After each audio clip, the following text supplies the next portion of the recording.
Thanks for coming. I know it's a heavy raining outside, so the audience will be less than we expected. So we'll start. So I'm going to introduce briefly Damar Wilson. He's our second cohort student, and he's completing his master's degree in natural resource and environmental science.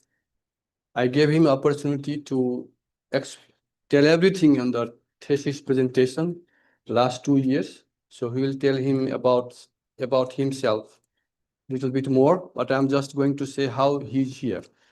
So I was working with the USAID, which is no more now, farmer to farmer program. I visited Jamaica and I found him because he was a field officer from the program at the local chapter, and I get chance to work 15 days, and I see a lot of potential in him to help and work and grow here in the natural resource and environmental science. So I requested him apply, and so he is here. So he's going to see about his title, about scale assessment of the Juncus drive. It's a very unique word I learned here in last couple of semesters ago. Juncus is the wet loving plants, which has potential to extract the nutrients. He's going to explain. I don't want to defend his thesis. So I would like to welcome Dr. Damar Wilson. All is yours.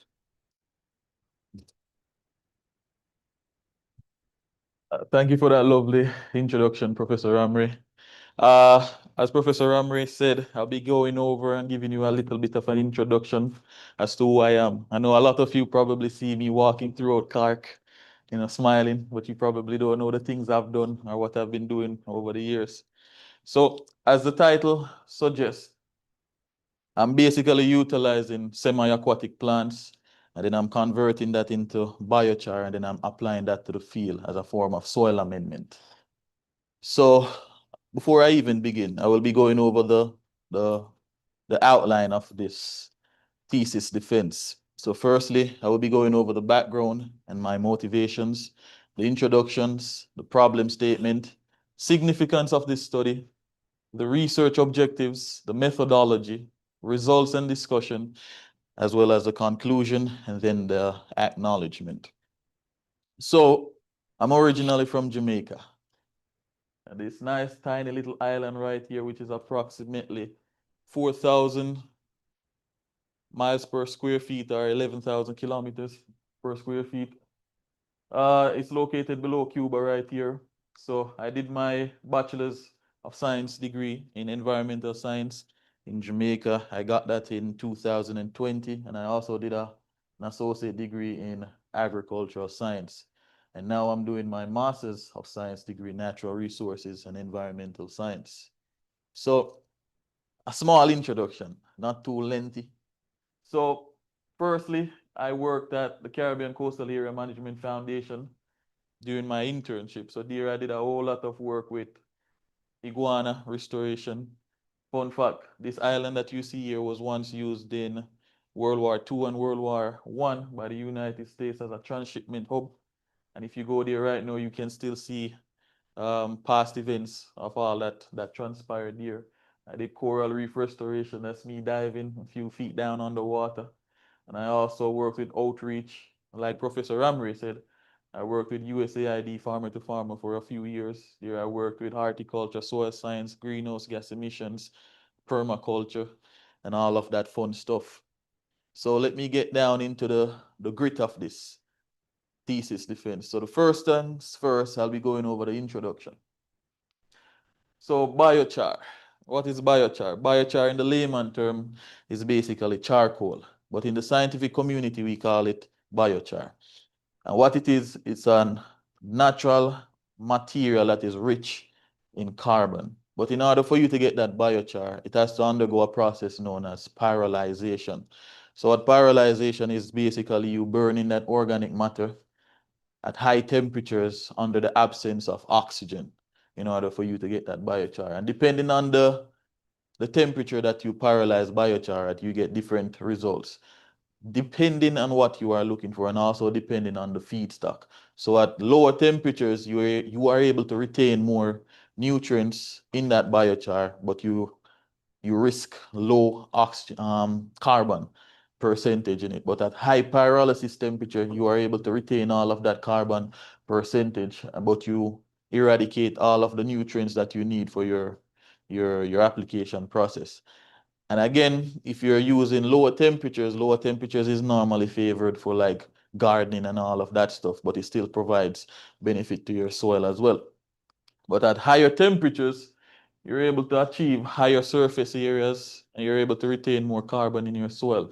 In order to have a good percentage of biochar, it has to be at least 65% and above in order for you to have a good stable amount of carbon in that feedstock. So the research that we do here, we typically do research not just for ourselves, but for farmers, particularly small farmers. So that's what our main goal is. Whatever research we are doing it towards helping farmers, not just for ourselves or just for publication, but towards helping farmers. Because what's the sense of us doing research if it's not going to benefit anybody in the long run, right? And at an agricultural school, the main purpose is to develop research and to come up with hypotheses, solve those ideas are what we came up with in order to benefit farmers, particularly small farmers, like I said. So if you went to farmers and you told them about biochar, most farmers are going to ask you, what is that? Right? So you have to come up with the best approach in order to tell them what biochar is. And most farmers, when you talk to them, they want to hear how does it reduce their spending, right? How economically feasible is it for them? And this is one way in which biochar is able to facilitate that, because biochar, once you use it based on the USDA recommended amount, you're able to increase the porosity in your soil, increase water retention, increase aeration, which is good for root penetration. As well as that, because of the wide surface area, biochar tends to have pores. Within those pores, it is able to facilitate microbial habitats. And that is good because we need those microbial habitats in our soil in order to break down nutrients that is readily available to our plants. Right? This image that you're seeing here is an image of our research plot. This is where the EPA plot is that we carried out our research at. And this is a central flux tower at the research site that measured CH4 nitrous oxide as well as CO2 and also 3D precipitation measures as well. So the research objective, the major objective of this research is to investigate the impact of Juncos-derived biochar on soil health and greenhouse gas emission. And from that, we came up with specific objective. The specific objective is to see how this application of biochar influences based on the different rates, based on the amount of biochar that you use and the amount of fertilizer rates that you use. And then we are going to assess the interaction of biochar that we produce from juncus on the soil health, the biophysical properties as well as the chemical properties of the soil. And the chemical properties are the CO2, CH4, and nitrous oxide. And we want to see the interactions and the relationship that come about from that. And then we are going to identify which treatment is the best in terms of balancing yields, in terms of the grains that we get from our sorghum, as well as reducing the amount of greenhouse gas emission that comes from our soil based on the treatment that we applied there. Also, this picture that you're seeing here is based from our proposal. So we have the proposal is to have aquatic plants out there on a floating mat system to sequestrate heavy metals, eutrophication that's taking place in that water, and then absorbing the cellular system of the plant, and then we utilize that back into turning into biochar and applying it to our field. So it's like a closed loop system, as one would say. And this is just a mechanical process of it, where we have the mats and the plants out there on these mats, and we pull them from point A to point B in order to avoid the tediousness of going out there in a canoe or a kayak to harvest those plants. So the problem statement, most of the research that I've looked at, they mainly focus on utilizing this plant as a phytoremediation, which means it is able to sequestrate heavy metals from out of polluted waterways. Particularly, it's great at sequestrating or removing zinc, as well as herbicides runoff that finds its way into these watershed system due to leaching. So by assessing this research or stepping forward into this research, we are able to assess how biochar produced from juncus is able to interact with the biophysical and the chemical properties of the soil. Is it good for sorghum production? Because no one has ever done this before, utilizing this particular plant. The significance of this study, like I said, the plant is great for sequestrating heavy metals, eutrophication in our water bodies, right? And also, solving or mitigating against problematic instances that we as human beings created. So by utilizing this plant and converting it into biochar, we are able to apply that back to our fields, and then we are able to assess what are the scientific significance of that in terms of lowering greenhouse gas as well as improving sorghum yield production. And this is just a picture of me going out there in this canoe. You see, I have my wetsuit on. I'm out there placing these plants out there. And in these floating mats, each one of these pots are 1 gallon. And each one of these mats accumulate or facilitate around 68 plants on that system. So for the literature review, in order for me to carry out this research, I had to go over 118 literatures. And from that, they span from different countries or different regions, and they each have their own focus. I utilize the Prisma method from the literature review that we've gathered based for this study. China came out in 18%, United States 12%, India, and then so forth. So we can see the wide diverseness of this research, but mainly no one is focusing on converting this plant into biochar. They're mainly focusing on different biochar use or utilizing the plant for eutrophication, remediation principles, and also some policies about the plant and the use of this plant. So gaps in this research. So in order for us to carry out this research, we have to identify gaps, right? And from this, I realized that most research, like I stated before, they only utilize this plant for phytoremediation practices, right? But not as a source of soil amendment. This plant also never has been used in South Texas as biochar by converting it into biochar, particularly in Waller County. The plant has never been converted into biochar and tested in this type of soil that we have here in the Walkley Fine Sandy Loam based on the US taxonomy classification.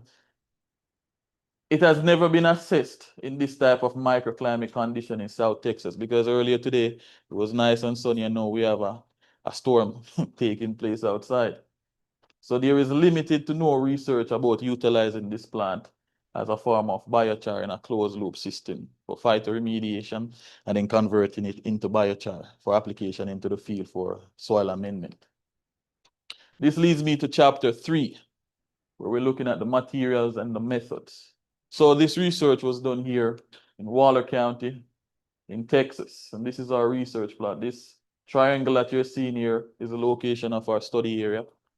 We typically have humid to subtropical hot season throughout the summer as mild winters.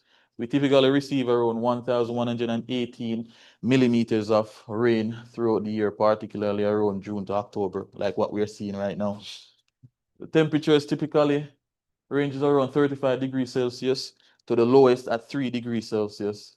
And like I said, we have the Walkley Fine Sandy Loam soil here based on the US soil taxonomy.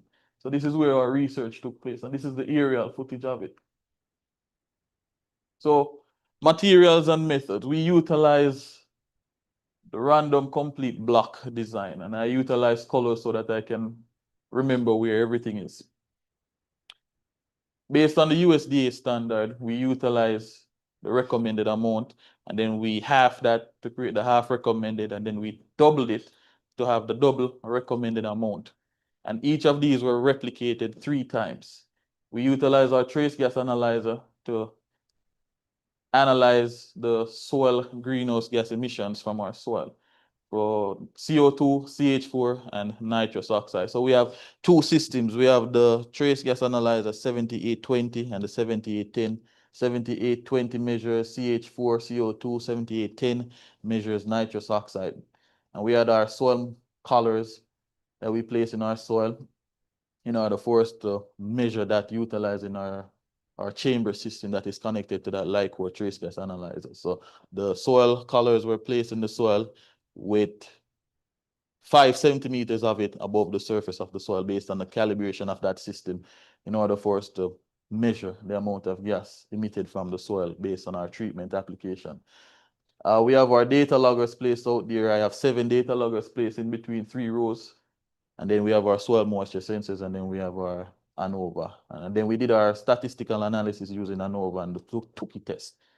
So the ANOVA test was to see the significance of the treatments, and the Tukey test is to see the significance between individual groups. So as you see here, the biochar recommended. So I gave them short labels, but here's a full label for everything here. You have the biochar plus the synthetic fertilizer at recommended rate. Each of these were replicated 3 times, and then we have the chemical fertilizer or synthetic fertilizer at recommended, double recommended, and half recommended. And then we have our control, no treatment. Each plot size was 8 feet by 30, which was around 240 square feet. And we had made sure that we placed 3 feet of space in between each, because where we have double recommended amount, we didn't want those to affect these treatments because we applied so much to the field, right? So we didn't want the results from here intruding over here and affecting our reading. So we made sure that we have significant amount of space in between each treatment plot to avoid such skew data.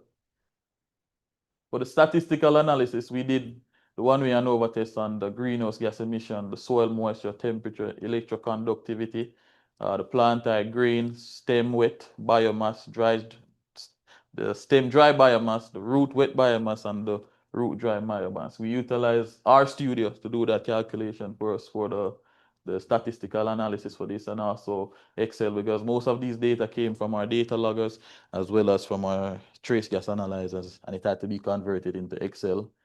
And then we inputted that data into RStudio and calculate the scientific significance of each of these variables. We utilize statistical formulas as well for soil carbon stock. We utilize, so CS refers to soil carbon, BD, bulk density, the depth of the soil, the carbon percentage that we do based on CHNS analysis. And then from there, we're able to calculate the amount of carbon that is present in the soil. And this is the same thing, you just add it. So if you have depth 1 and depth 2, you just add it to get the total amount of soil carbon in the soil. Plant carbon is the same. You do the CHS analysis in order to get the percentage of carbon that's in the soil. And then you have the dry weight divided by over 100. So if you didn't do the carbon, the CHS analysis, you can also use a factor of 45 to 50% based on literatures done by NEJAD. So if you didn't do the CHS analysis and you forgot to do it, you can always factor it by 45% or 50% based on the calculation. Then we did our Pearson's correlation in order to see the correlation between the biophysical and the chemical properties in relations to the sorghum yield. And then we had our bulk density, dry weight over the volume of the soil, which was 5 centimeter by 5 centimeter for our core sample. So in order for us to do this research, we didn't just do it blindly. So we had to follow what other researchers have done, and then we followed that principle. So like I stated before, at higher temperatures, you're able to reduce the amount of nutrients in your soil, but you sustain the more carbon percentage. So we went with working with anywhere between 450 degrees Celsius and above. So we have our manual pyrolyzer system. It's a small one, but it was able to get the job done. So it took a little bit of tedious time as we had to use wood. It's not an automated system. So we placed our Juncus plant inside of it, and then we pyrolyze it up to 450 degrees Celsius for around 30 minutes. So it took some time, but we were able to get it done. Also, this is a research in partnership with University of Houston and also Old Dominion University. So we had each university or each professor, we had individual tasks in order to complete this research. So University of Houston was responsible for the mechanical process of it, while Old Dominion University was responsible for the chemical analysis of the biochar to give us back the recommended amount or the recommendations for applying that to the field, so that we didn't introduce any detrimental impact to our field when we were doing this research. So some of these samples were done and sent over to them at Old Dominion University for them to do the analysis on it. Again, we didn't work blind. We followed USDA code 336 and based on the application of biochar. And what we did, so for each plot we had 2.6 pounds for the recommended, 5.31 pounds and the double recommended. And we did the same phenomena for the NPK application, which was 19, 12, and 23. So each of these applications were applied to the field, and I'll be showing you how we did it. So for the calculation, we had to use 2.2 tons based on the USDA standards. And we organized and we were in partnership with Old Dominion University towards coming up with the right application method and the right application for applying our treatments to the field. So we all came to the agreement as to how much we were supposed to apply and the type of method that we were supposed to use. So the field assessment couldn't have been done without getting these plants ready. So we had to go out there, pot these plants, like I said, 68 to a mat. And that's me out there potting these plants, placing them out there, checking them, making sure there's no snakes in there as well. So we went out there, we did all of these work, and we ensured to make everything readily available for us to convert it into biochar and then apply it to the field. And I'll be talking about a little bit more about this as I go down into the presentation. So this was the final results of our biochar. It looks extremely good now. So we have them out there growing very well, and we go out there, we harvest them, convert them into biochar, and then we apply them to the field, both the root and the stem as well. So this was the cylinder system that we had. So I made sure to wait to make sure everything was accurate so we can know how much biochar or how much juncos that we place in those cylinders and how much it equates to after we converted it into biochar. So this is just some of the information about the cylinder. We weighed it, cylinder A at 13 pounds, cylinder B at 14 pounds. And after we placed our dried biochar, or our dried juncos inside of these cylinders. After the pyrolysis process, we were able to get 1 pound from the cylinder A and cylinder B, 1.82 pounds. This took some time as our system was very small. So it took about 38 days for me to produce all of these biochars for me to apply to the field. So it took some time, but we got it done nevertheless. And that's just the scale that I was out there weighing to make sure accuracy in whatever I was doing. Field preparation. So after the juncos was prepared and everything was ready, I made sure to go out there around March 11 to 12, started the field preparation, laid out everything how I wanted it to do. I placed the soil moisture sensors, the data loggers, 7 of them, and the soil moisture sensors, 42 sensors for this research.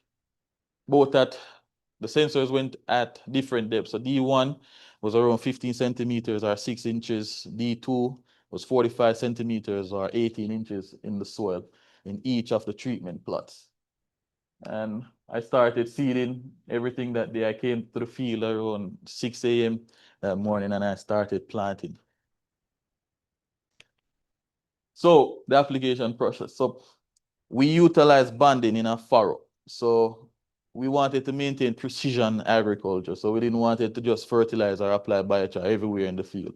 We were focusing on precision application. So we went ahead with the banding method. So 5 centimeters away from the plant and 5 centimeters below the surface or below the topsoil of the plant. And we applied it and we covered it in order for the plants to get adequate amount of, or to absorb adequate amount of the fertilizer that we applied as well as the biochar that is present there. So that's the application process we did for the banding method for both biochar and for chemical fertilizer. Also, for the biochar, like I stated before, we applied the biochar and chemical fertilizer in combination so that we can assess the treatment, because biochar by itself is not a replacement for fertilizer. It's just a form of soil amendment for improving the amount of carbon available in your soil. And this is just the floating mat design that we have out there. It looks way better right now. And then this is the biochar that we produce in order to create the juncos that we produce into biochar to apply to the field. So this was the growing period. So April, May, and then June, we started our harvesting process. So you can see from the growth period of our sorghum and what it looked like. And we have our soil moisture sensors and our data loggers positioned and placed strategically in each plot so that we can collect our data from these. After which we collected our data samples. So we collected grains first, and this was 24 square feet. And we made sure to collect all of our data within the center of the plot in order to prevent that edge effect of our data. So we collected everything, even for the greenhouse gas measurements, everything was done in the center of the plot to prevent the edge effect. We separated the root and we separated the upper biomass. We placed them in our paper bags and we dried them, oven dried them at 60 degrees Celsius. And what we had done was we made sure that when we were drying them, we checked constantly to weigh that plant to make sure that we got a constant amount of reading when we are drying our plants in that oven dryer. We collected and then we recorded our data. For the grains, I tried to separate, we separated all the dust because we just wanted the grains, not the dust from the sorghum. So we separated all of that and we kept just the grains for measurements and analysis. And now I will be going over the analysis section. So results and analysis. Like I said, we did the ANOVA test. And everything there was significant except for the greenhouse gas emissions. So nitrous oxide was significant. However, CO2 and CH4 was not very significant in this analysis. And I'll tell you the reasons why they were not significant. And it has to do with what's taking place right now. So when you look at this trend line, in May, the soil moisture sensors was the soil moisture in both D1 and D2, like I stated, was 50 centimeters, 45 centimeters, was significantly low. Then we started having a whole lot of rainfall. So if you look at this, you realize that soil temperature and soil moisture, they really don't have any correlation. But as we approach in the summer period, we see that the soil temperature gradually increase. The electroconductivity, there was no significant. It fluctuates here and there, particularly at the surface of the soil or the topsoil. We see that this huge spike is due to the double recommended amount of chemical fertilizer which led it to having this high amount of salt content. However, it remained way below the threshold, so it wasn't that bad. Because if you have the salt content in your soil around 1.8 millisiemen per meter, then that's where you start having significant problem with the amount of soil in the amount of salt in your soil. Greenhouse gas emissions, we see that once that summer period comes in, you're looking at the soil moisture, there is a positive correlation with soil temperature and CO2 emissions. So when soil temperatures increase, so does CO2 emission. So they both have a positive correlation. Methane, on the other hand, is stayed relatively within the right threshold. However, we saw a big dip here, and I'll tell you a little bit about that once we get to the Pearson correlation matrix. Nitrous oxide, it fluctuates here and there, but then it got stable as the rainy seasons continued. So we had a whole lot of rain taking place after around May 15. So we had uneven distribution of rain taking place. And from there, I'll talk about the correlation of what took place there. So before I even tell you about what's happening here, I'll go to literatures first, because we have to compare what we have done with what other researchers have done over the years. It might not be similar to what we are doing, but it falls in the same guidelines as to what they've done. Or it has to share some form of relationship. So greenhouse gas typically peaks during warmer seasons, particularly CO2, especially under saltier soil conditions, right? And we saw that here. As the temperature increases, so does CO2. Nitrous oxide, CH4 peaks under high soil temperatures, especially under saturated soil conditions as well, right? CO2 soil is not affected by water saturation, none at all. So having high soil moisture content in your soil has nothing to do with CO2. So you think of it like the stock market where you have Nasdaq and S&P 500. Both of them are positively correlated. However, they have nothing to do with gold. So gold does whatever it wants to do while these two variables follow each other. So when one goes up, the other one goes up as well. When one goes down, the other one goes down as well. So other research have seen this phenomena, right?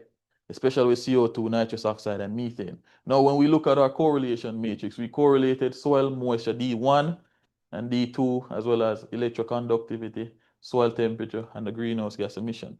This was for biochar. Now, since as we planted a C4 plant in the summer, which is known to thrive in a hot season, right? We are trying to reduce that correlation between CO2 and soil temperature. So we're trying to reduce the soil temperatures by utilizing biochar. So what we found out was utilizing chemical fertilizer had a positive relationship with carbon emissions going up as well as soil temperature. But applying biochar was able to reduce or suppress that phenomena. So especially in the recommended amount of biochar application. So we always have to go right back to what the USDA standard says. So even if we apply double amount of recommended biochar and the double amount of chemical fertilizer, it's going to have significant problems with your soil, because if you apply too much biochar has an immobilizing structure to it, where if you apply herbicide to your field, it's going to suppress that herbicide application, so it's going to render it useless. So you come back out there and you realize that there's still weed growing in your plot. So you have to always follow the USDA standard of utilizing the recommended amount of biochar and the recommended amount of chemical fertilizer or synthetic fertilizer. So utilizing biochar significantly reduced the temperature, especially in the summer. So we were able to reduce the amount of CO2 emissions taking place. Now, due to a scientific terminology called the birch effect, since as we're having so much rain taking place during that growing season, we have constant re-wetting of the soil that stimulated microbial activity. So you find out that during that wet season, you get immense amount of rainfall. You see there's a spike in greenhouse gas emission, particularly nitrous oxide and CO2. So whenever we get re-wetting of the soil, those emissions are going to spike tremendously. So that's what led to our data, especially methane. You saw that drop because of that constant re-wetting of the soil. We had a drop in methane, but a spike in nitrous oxide and CO2. So that's one of the limitations that we face in this research due to the amount of rain that was taking place here. Now, when we look at the biochar and the fertilizer application rate and the biophysical properties of the soil, now bulk density, this is something that takes years, months for us to actually start to see a change. So there wasn't any significance between the studies. However, we saw that in the D1, which is 15 centimeters at the soil level, we realized that, well, it in fact showed a reduction in the bulk density, which means that it's increasing porosity in the soil, increasing aeration in the soil, and allowing for more production and root penetration in our soil. But for the others, there wasn't any significance in the research, especially from the baseline. It remained basically the same, but we saw that there was some significance taking place in the recommended amount of biochar application.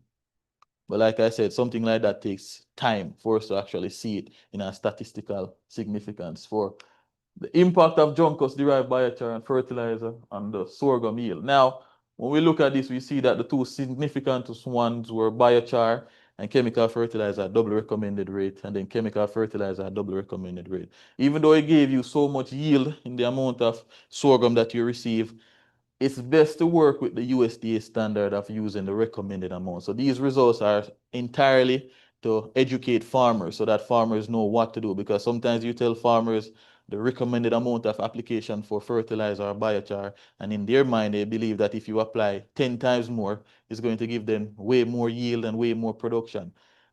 Based on this research, it is good. You in fact got a high amount of grains by applying the double recommended amount. However, what's the long-term effect? Because if you apply so much to your field, it's going to have significant impact to your field in the long term, right?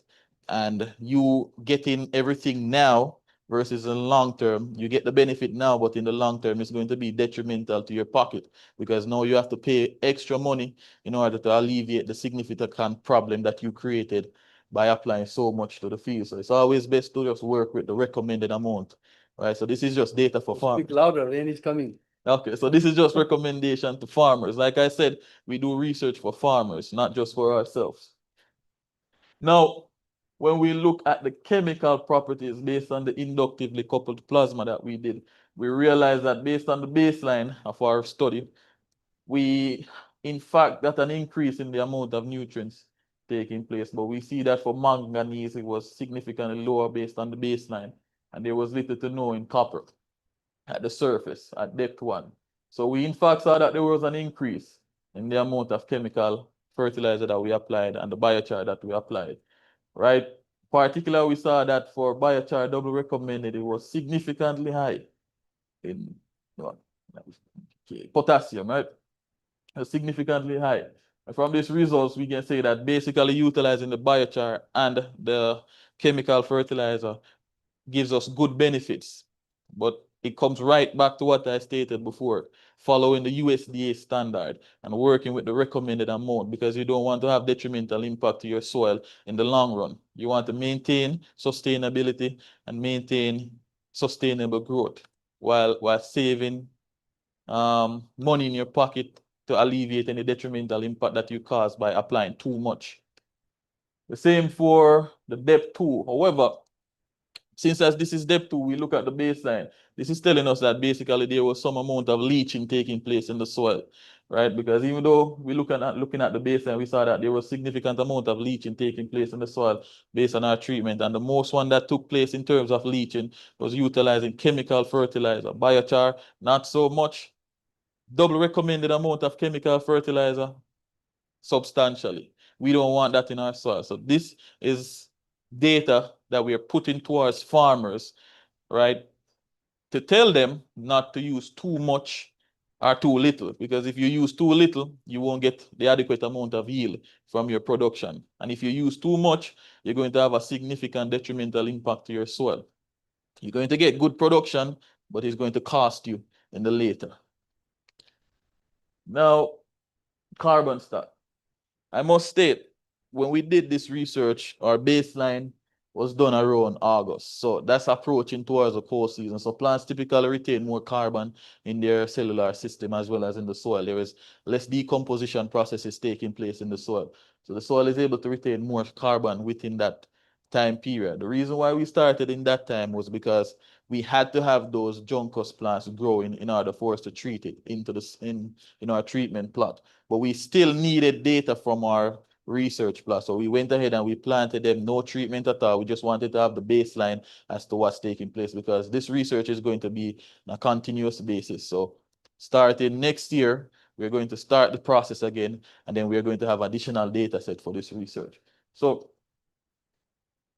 again, chemical fertilizer at the double recommended rate was significantly high for the amount of plants as well as for the soil.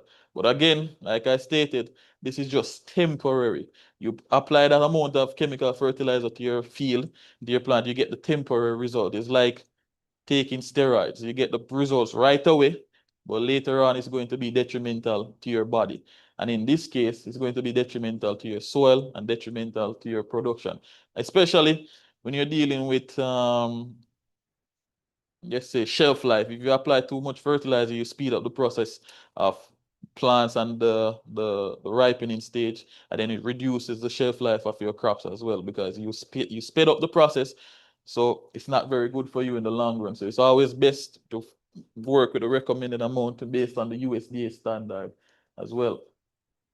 Now, carbon, when we look at carbon, nitrogen, and hydrogen, there was no statistical significance between carbon and nitrogen. However, there was statistical significance with hydrogen here. And we saw that control had a high amount of hydrogen in it. This is due to we hypothesize that this is due to hydrogen oxidizing bacteria. Particularly, you have bacteria like Clostridium that contributes to this. So we are hypothesizing that there is a competition between microbial activities in the soil, which leads to these fluctuations, especially in the one that is statistically significant here. So across all the treatment, like I stated before, utilizing the double recommended is not good, but it gives us good amount of percentage for carbon as well as nitrogen. But in the long run, it's not good. It's going to cause detrimental impact to your field. So again, I go right back to the drawing board, utilizing biochar at the recommended amount based on the USDA standard is the best approach towards going about this. Now, we look at nitrous oxide and we look at the fluctuation. Again, remain stable for CO2, but this huge spike is due to the birch effect, due to the constant re-wetting of the soil, right? And because of that constant wetting of the soil, we saw a whole lot of fluctuation in our field, which is why it is crucial for us to continuously do research in this area throughout different seasons so that we understand the dynamics as to what's taking place in terms of greenhouse gas interactions with the soil, the biophysical properties, and sorghum production in order for us to give the most adequate recommendations to farmers so that we can maintain the amount of emissions taking place as well as improving production without messing with that trade-off between greenhouse gas emission and productivity by utilizing too much chemical application in our field. Again, statistically significant, and CH4, CO2, no statistical significance. Now, for every research that we do, we always face challenges. And one of the challenges that we faced was we utilized a rope system design at first. That was last year. And then we had a tornado in May 16, 2024. So all of this just got flipped out, destroyed, and damaged. So this was one of the reasons which led to us in the delay of application of that juncus to biochar in our field. And like you see, we had them potted out here. And we used the rope system. We are not strong enough at the time to create tension from one end to the other. That was about 100 feet or more in distance. So there was problem, and we didn't put into context the buoyancies, wind speed, and everything there. So we had all of these problems. We used a wood structure that failed, and all the plants flipped, and everything got destroyed. But I came up with a solution.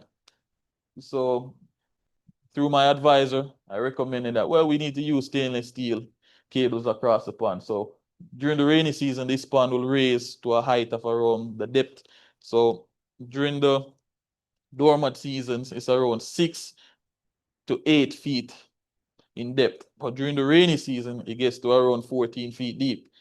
So that water is going to rise. And because of the height of the sorghum, we didn't want it to be obstructed by these cables. So I recommended keeping it at an adequate height so that the plants can just swing along and swing underneath it without being damaged.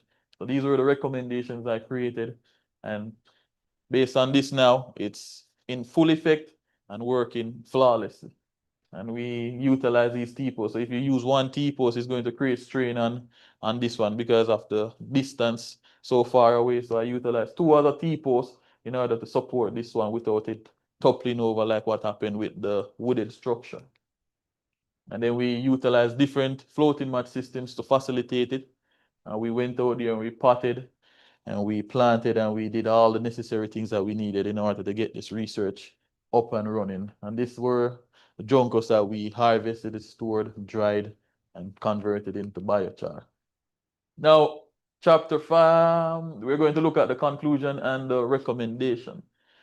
So, in conclusion, utilizing biochar at the recommended amount is the best approach, as well as for chemical fertilizers, the best approach. Utilizing it at the double recommended rate is good for yield, but in the long run, it's going to cause detrimental impact to your field. So it's not advised. So it's best to work with the USDA standard.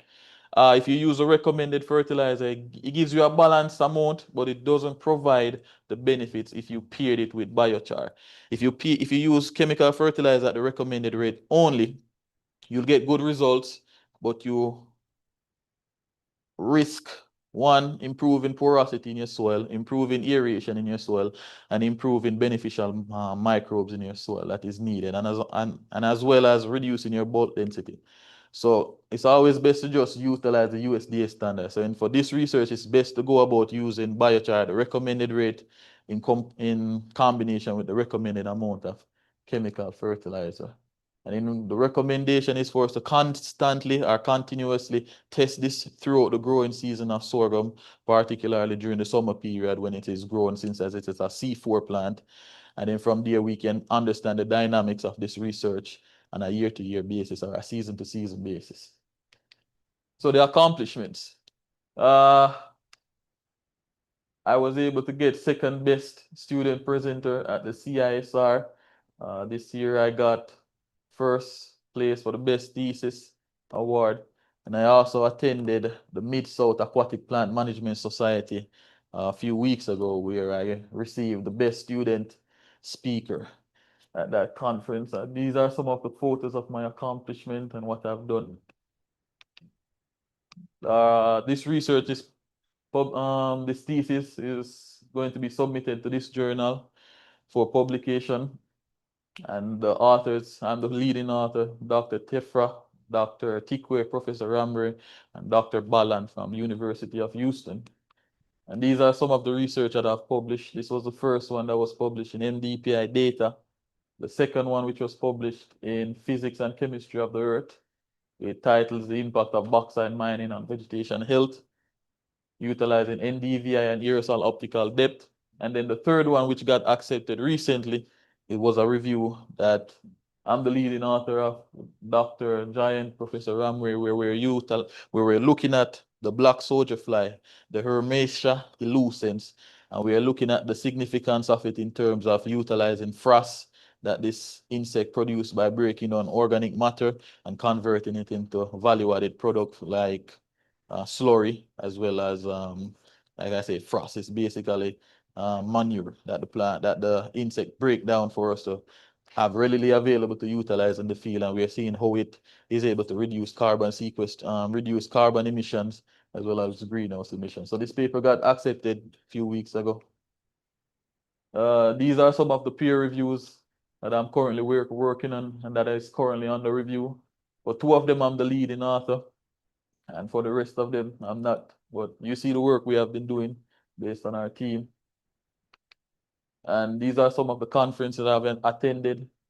We're going to publish this paper, and also for the impact on vegetation health that I did at Soil Science Society of America.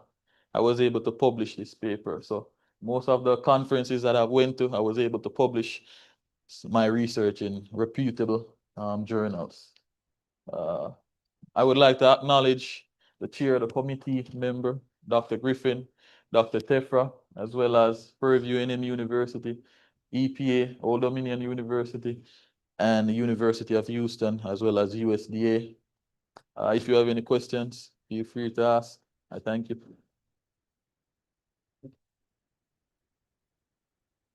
Okay, thank you very much, Damar, for good presentation. And now it's time for questions, suggestions, comments in this thesis presentation so that he can improve the thesis report as well and grow further from here. Thank you.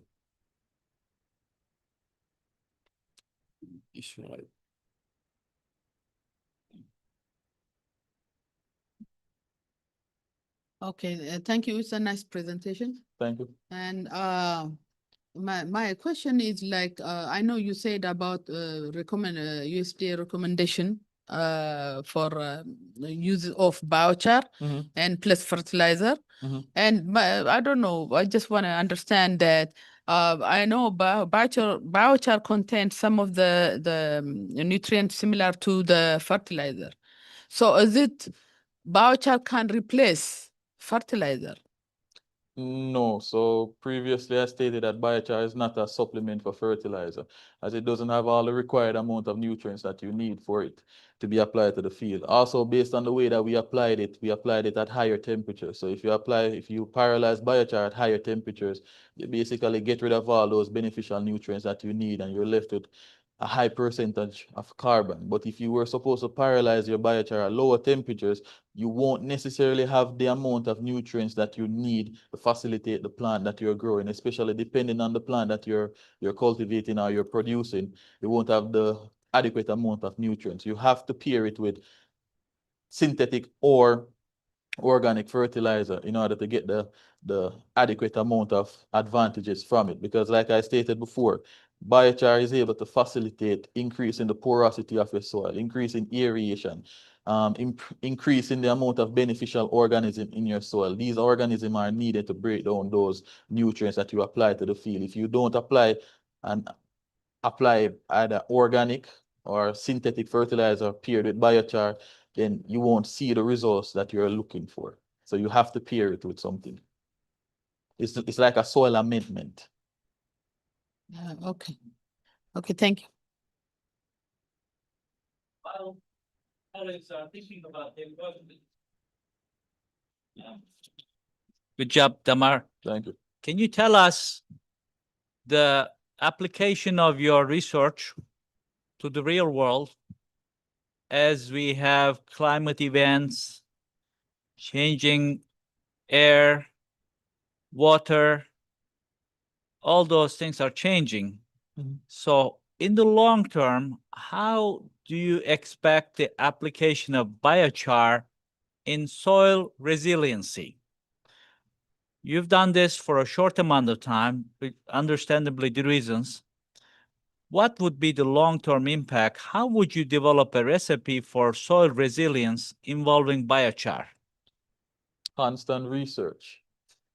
So Explain a little bit more specifically, like So, how, yeah, we have to do constant research. We have to look at different variables or different aspects towards everything that we are doing. So now that we are looking at the biophysical and chemical properties of the soil and to see how biochar interacts with the chemical and the biophysical properties of the soil, we have to dig a little bit deeper now and look at the microbial relationships with the soil. How is it going to affect us later on in the future? And as you stated up before, in regards to, you said climate change, the change in climate and everything, we have to do constant monitoring. So here at Purview Indian University, we have several flux tower systems here. So through constant analysis and constant interpretation of all of those data that we gathered, we're able to predict utilizing prediction models that are able to tell us what's going to happen in the near future based on the application of our and the use of our biochar in terms of that net ecosystem exchange and gross primary product relationship with our environment. So it has to be constant research done and incorporating that with machine learning models for us to understand the effect of it and predict any problems or predict what's going to happen in the near future.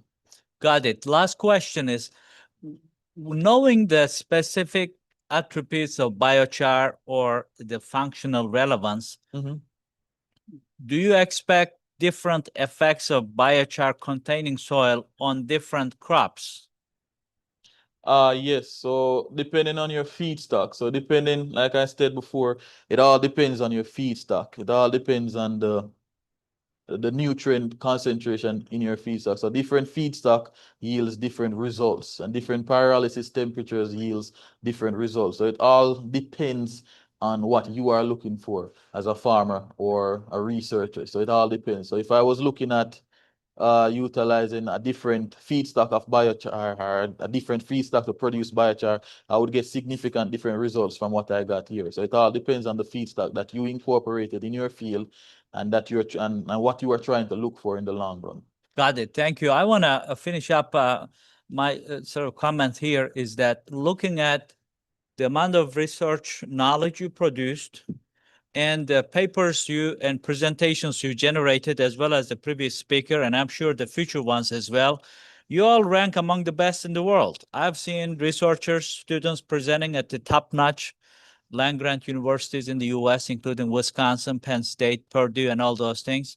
And you rank really high. So this is a testament to your great work, all students and the major professors and the committee. So thank you. Thank you. Thank you. Any other questions?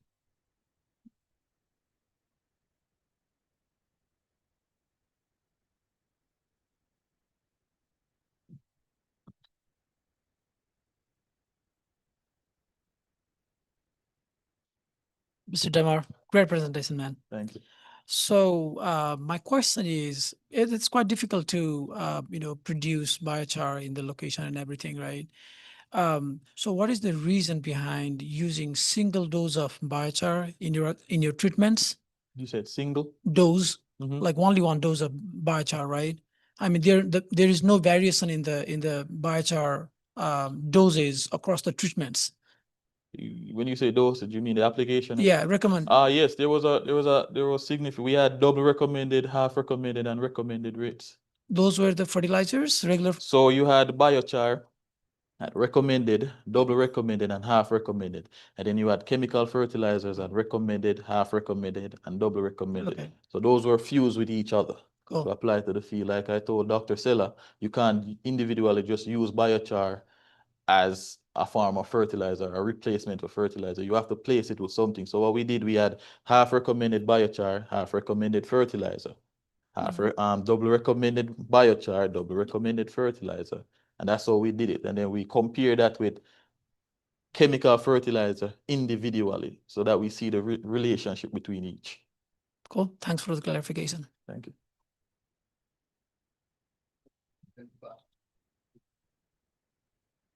Okay, thank you, Damar. Thank Very good presentation, very nice presentation.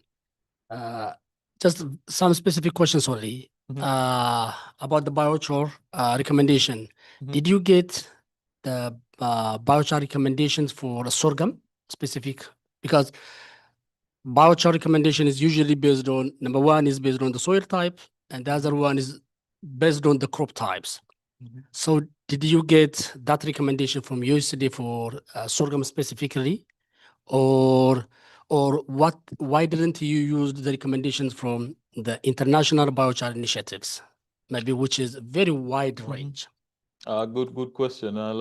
So this is a new research. We're utilizing a whole different type of product, right? So I'm not sure if USDA would have such a standard for Juncos-derived biochar. But what we did, we went with a general approach based on the general application rate. And like you stated, so you said the international biochar.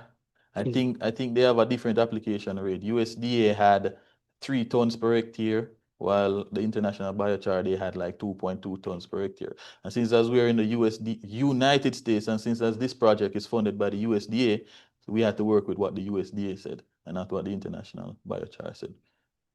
All right. So have you worked on the characterizations of the biochars?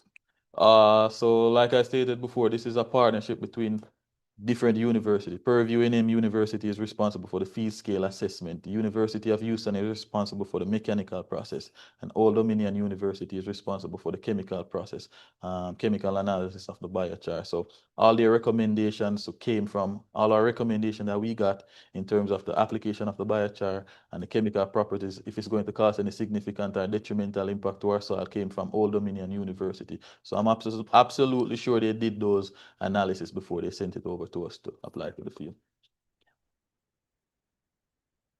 But do you have access to those now? Oh, yes, I can. Yeah, Anyone else? Yeah, some. Oh, there is online.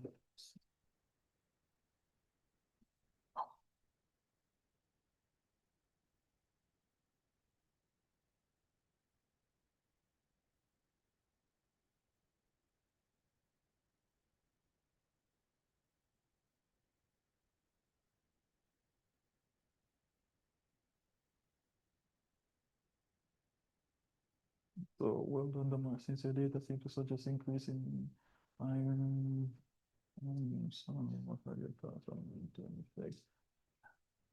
So you said increasing it, so it's way below the threshold. It is way below the threshold, so there won't be any significant detrimental impacts to our soil conditions in terms of our chemical structures. So in the long run, it's just for us to constantly monitor and assess everything that we're doing, constantly collect soil samples, constantly do our ICP or inductively coupled analysis, and constantly monitor what we are doing in terms of the application in our field. But currently, it's not above the threshold, so there's no significant impact at this stage. In the long run, like I say, we just have to constantly monitor it. What is the difference between using biochar and compost?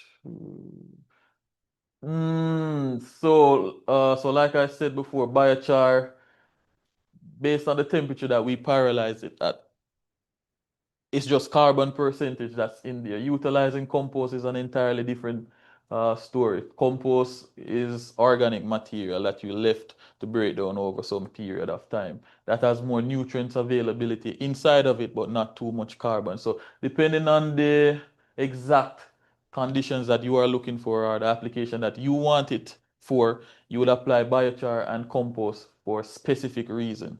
So for this particular reason, we applied biochar. So it all depends on what you're looking for or what your main target is. Okay, so Dr. Donna, I would like to add the biochar is create the environment to have improved the soil health and increase the sequestration. Doesn't provide the nutrients directly to the plant. However, the compost is directly provide the nutrients to the plant and increase or enhance the soil health. That's the difference between biochar application and nutrients or the compost direct. Next. So one quick question is related to your biochar work. Since biochar doesn't sink into the soil and stay on the surface with a mechanical anchor, how do you plan to address this challenge in your project? Oh, you read it? Oh, I mean to say the practical application of biochar show the biochar does not sink in the soil and stay on the surface. Challenge. Ah, that's a good question. That is a good question. What we can do is we can research different ways to apply biochar. So there are multiple different ways that we can apply biochar. So you can apply biochar by either utilizing it with water, introducing water to it, creating like a slurry and applying it to your field. Or you can also apply biochar using broadcasting. What we did, we applied it using the furrowing method or the banding method. So depending on the scale of your application of biochar, it creates different problems. So on a smaller scale, it's feasible. On a larger scale, it creates problem, especially once you get over 1 acre heading towards 5 acres. It's going to create some form of challenges, especially in terms of broadcasting and equal distribution of biochar. So it all depends on the size of your application and the size of your research and the size of your plot. But very good question. So I would like to add we already incorporated into the soil, not only this project, but every other project. For particular, this EPA project, he already put under the furrow 6 inches below the soil. So we are aware of this supposed not to be on the surface.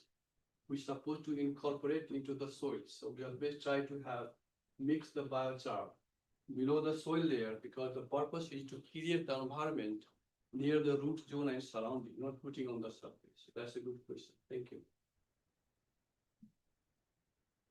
On your you showed that picture of how you applied the fertilizer, and there was a little root there on the side. Yeah. Right. You know that the flow of the fertilizer goes to a plant in the opposite direction. Show the picture.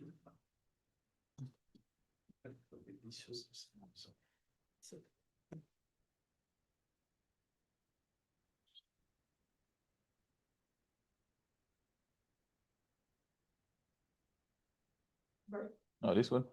How do you know those depths cannot set? How do we know? We follow in literatures. So I followed literatures and what other researchers have done. So we incorporated the same principle here based on what other researchers have done. And we followed the same practice because think about it. If we went ahead and we applied it everywhere in the field, it's the same phenomena. Some of it is going to be leach, especially if we use chemical fertilizer. So the plant is going to absorb what it wants and the remainder goes to wherever it wants to go, right? So the plant can only absorb the amount that it wants to absorb or the amount that it can absorb. It's kind of like coming in here and placing a whole lot of food in here. We can only eat the amount that's favorable to us, right? So that's the approach. We favorably went with what other researchers have done and followed that principle and that guideline. I think would be ideal could we have the put the both side. Okay. Both sides. Oh yeah, we put it on both sides. So 3 rows, 1, 2, 3. So you put the both side, right? Yeah. Maybe the photo doesn't look like both sides. Yeah. I supposed to have both sides. Yes, Yeah, I would, right. that's a good question. Again, Huh? My soil sample. Repeat? yeah. Which side? We have fertilizer in few different rows, and then where did you take your soil sample? I'm not sure I quite understand what you're saying. We have applied the biochar, Mhm. both sides. So you said soil, when you collect the soil sample, from where did you collect the? Oh, in the center.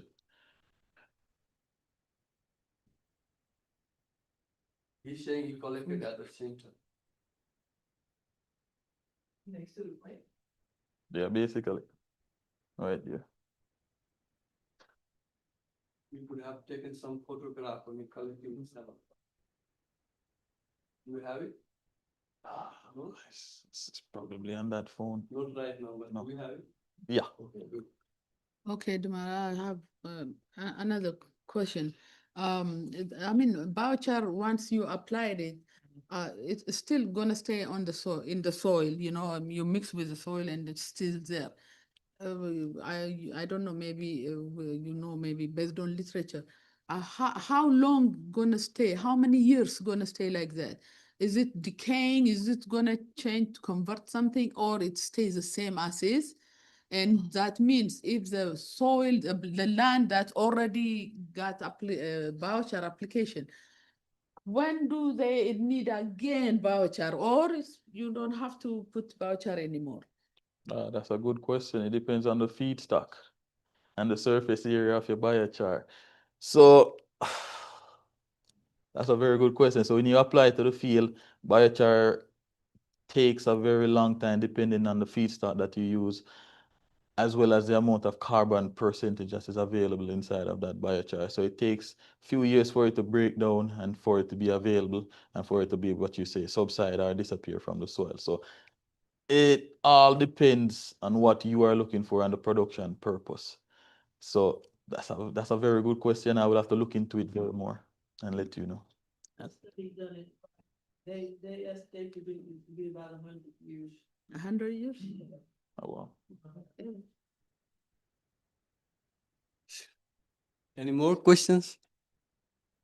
Okay, no, so thank you very much. We have 10-15 minutes will be close our session with the Damar and committee members.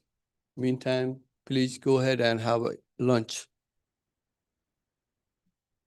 But don't. Congratulations, I guess. You have like a few more minutes to get back. Congratulations. but All right. Good job, man. Thank you. It was great. Thank you. Like that. That was good.